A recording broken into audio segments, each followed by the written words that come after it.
global happenings today. We communicate, we analyze global news. Stay tuned. Hello guys, welcome back to our channel. We're so excited to have you again. Please, if you've not subscribed to our channel, just hit the red subscribe button and the bell icon so that you can get notification anytime we publish the videos.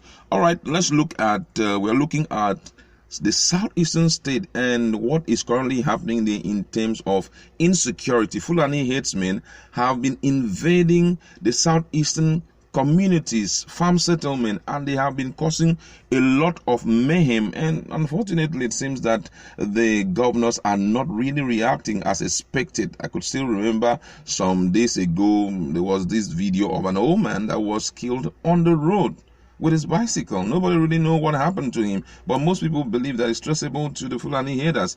There's also another case of the seeing a part of human body somewhere and all of that. So right now things are not going on as it used to be, because to some extent there is this lapse that had been given, security lapse that have been given, and it's allowing these guys to have a field day, despite the fact that we're talking about lockdown and all of that. They're having a field day, enjoying themselves and just doing anyhow, and they just believe that they're the owners of our forests and all of that. We're going to be discussing all of that with my colleague who is in the house right now. But first of all, let's look at what the leader of IPOB, Indigenous People of Biafra, have to say about his own home state, Abia State.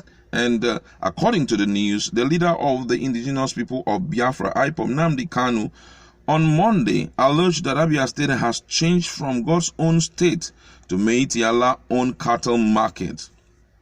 In a statement titled, "Finally, the reason why the initiated Operation Python Dance and proscription of IPOB become very clear," made available to newsmen through IPOB Media and Publicity Secretary Emma Powerful, Nnamdi Kanu all allege that the more Miyetti Allah terrorists kill the people of Abia and Southeast in general in their own land, the more the so-called governors are prepared to give to them more land. Nnamdi Kanu also blamed Mazi Nnamdi Kanu for alleged borrowing the people of Southeast are going through in the hands of the Miyetti Allah terrorists pretending to be herdsmen.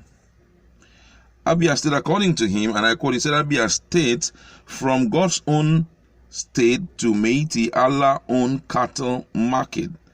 Mind you, Lobanta in the same Abia is now a full-fledged Fulani town. The more Miyetti Allah terrorists kill us in our own land, the more of it the so-called governors are prepared to give to them. What a sick-sad joke.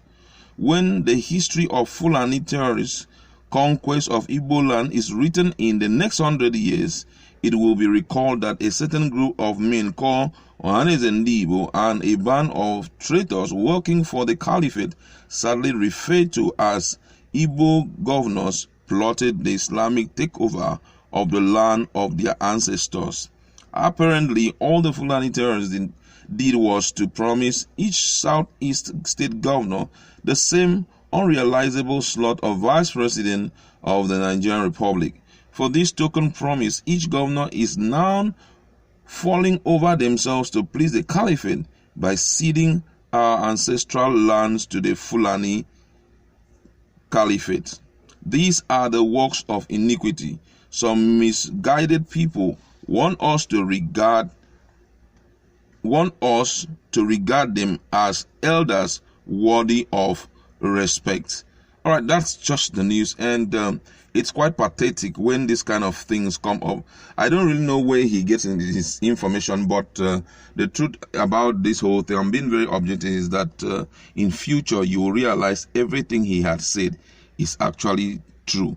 Now, looking at the accusation, what do you have to say about it? You know, he was quite specific in his whole narration. There's a part of Abia land that was given for cattle market, and his grudge against it is the fact that if there is a cattle market, then there has to be Fulani cattle breeders to bring the cattle to the market. And if we have Fulani cattle breeders to bring it to the market, they have to be resident in that area to be able to make this possible, which means by default you have given them a portion of your land for them to stay, breed, bring their family, do businesses. That means you have, whether you like it or yes, you have brought them in. Now, while we call and ask for one Nigeria and the rest, let's not forget the fact that these same guys have not been brought to book yet for all their heinous crimes, all their social menaces and all that. It becomes a bit better if these guys commit what they commit and the government really brings them to book.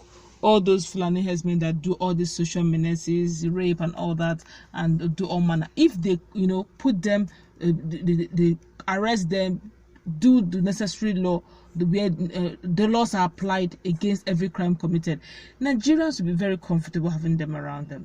But every time they do all the things they do, there's no crime against them, and that's why he's shouting and screaming.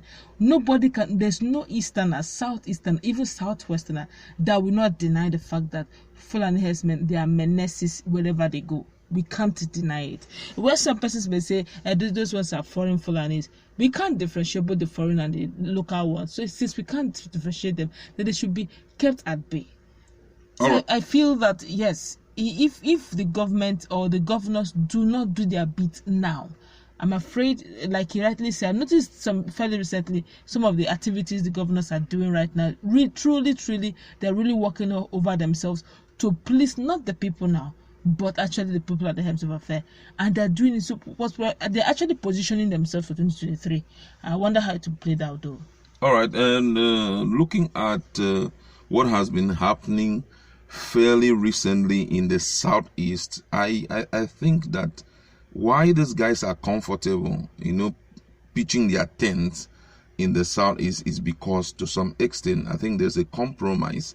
I believe that there's an agreement, maybe financial benefits that some persons have had, or maybe there's a favor that they have done to them, because I strongly believe that it's always the rat inside the house that invites the outside rat to come in and eat.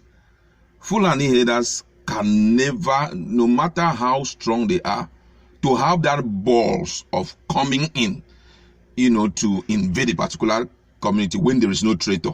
It's not possible. That's true. Even if they want to do it, you will see obviously there's that this fear. There's this fear. They will even stay inside the bush. And guess what? It's not just happening now. If you go back into history, you see the same thing, that before a particular group of people can conquer a land. Okay, let's look at, for example, Israel. Before they were able to break into, I think, Jericho also, or break into a particular, they sent in spies, and those two spies went in and had a cooperation from someone inside. And who was the person? The prostitute that was living almost at the outskirts of the city. That's true. So immediately they had that, they had that confidence. Okay, when we go, she has already given us the map. We are going to hit here, we are going to hit here, we are going to hit here. And that's exactly what is happening. That quickly reminds me of what happened in Delta State when the Opanam people started crying out that it was getting too much, it was getting out of hand. Fulani herdsmen are taking over their lands forcefully, I must say. Until Fulani herdsmen were like, we didn't take any land forcefully. We bought the land. Exactly. They're our land. How can you tell us to leave our land that we fully paid for? That was when the youths now had to look at, okay, then who is in charge of this? Who is doing this? Our leaders are doing it. They now went to the monarch. And one of the monarch opened his mouth and said, look, I am not the one that is the problem. It is we. We sold our land to them. That when they came in newly, we gave them a price tag. They met the price. Exactly. They paid. But what we didn't ask them was, what are you going to be doing with the land? They just said, we just assume that since it's Fulani's land, and now you're telling them to leave. Leave how? We paid for the land. Exactly. What do you mean? We have documents. Exactly. How can we leave? Sometimes now when they now leave there, sometimes they decide to stay inside the bushes. Because one, the part of that land belongs to them, and they can decide to roam into the bushes. So technically it is true. We need to really check inwards, and the Southeasterners as a whole, in fact, Southerners as a whole, needs to look inward. Check out those who are selling those land without permission. And if they have sold the land, is there any way you can return back the money?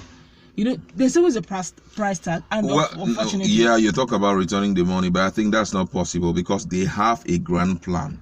And if we have been able to break through there is no way we can opt out until when our purpose is fulfilled. We can't, they pay and you accepted it, and now you're telling them to opt out. How? They will never accept, because already they are overly comfortable. They know the terrain of that environment. They know everything about the people and how they can navigate through the bushes and hit who they ought to hit and all of that. Immediately there is that sitting down and negotiating between two parties. You realize that the other party is very comfortable and they can do anything. And I think that's the situation right now. There is no way that these guys will say we are not compromising. It's either it's the governors, it's either it's the chairman, it's either it's the monarchs, it's either some very key individual just to increase their pocket size that are doing all of that. And I think this, as at this time, and guess what? These things can be hidden now, but all these things we are saying, in the nearest future, when this government is out, the thing will be blown open and we'll get to know exactly what is happening. And guess what? It's not good. May even be too late then. Yeah, it may be too late then. Yeah, exactly. And I think that's why even the communities, if you don't know how it's all happening, why these guys are coming into your community, and no need to sit back and do the talking. Do the little you can in terms of mobile. I know that they are using sophisticated weapons and all of that, but to some extent, there is how you can come together as a people and reject their invasion and be a little bit forceful on them, and you see that they will retreat back and all of that. See, my fear is this. Obanam did something like that. By the end of the day, the security personnel came in and said they wanted to settle the problem or the matter. At the end of the day, they arrested some innocent guys, and the so-called Fulani herdsmen went without being touched. So to speak, they have even federal might, covering them and protecting them. But that's really where we are right now.